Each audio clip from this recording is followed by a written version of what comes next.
Hi!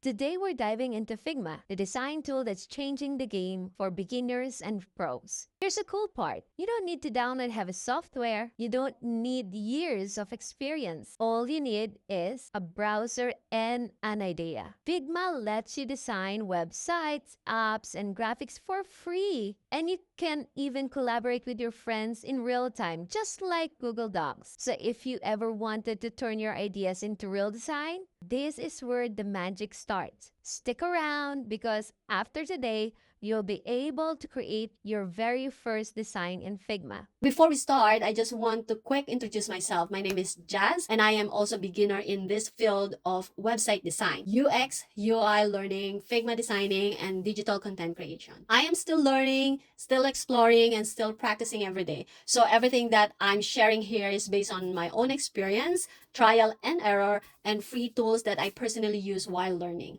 I am not professional expert yet, and I'm not affiliated with any company or platform that I mentioned in this video. I simply want to share the things that help me as a beginner because maybe it can also help you if you are just starting. So if you are learning like me, then let's explore Figma together and let's start designing.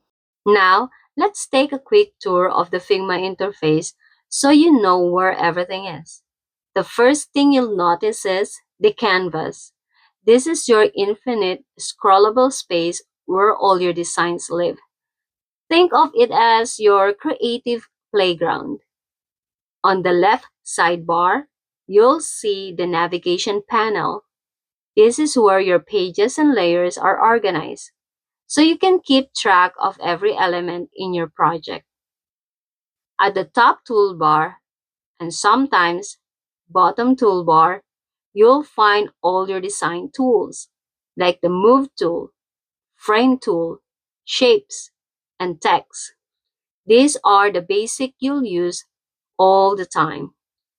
On the right sidebar, you'll find the Properties panel.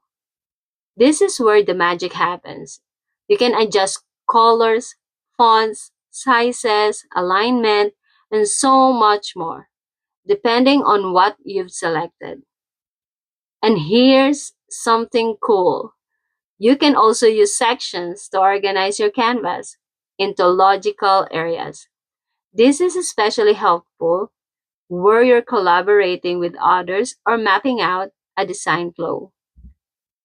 So, with these four main elements or main areas, the canvas, the left sidebar, and the toolbar, and the right sidebar, you're ready to start exploring Figma like a pro.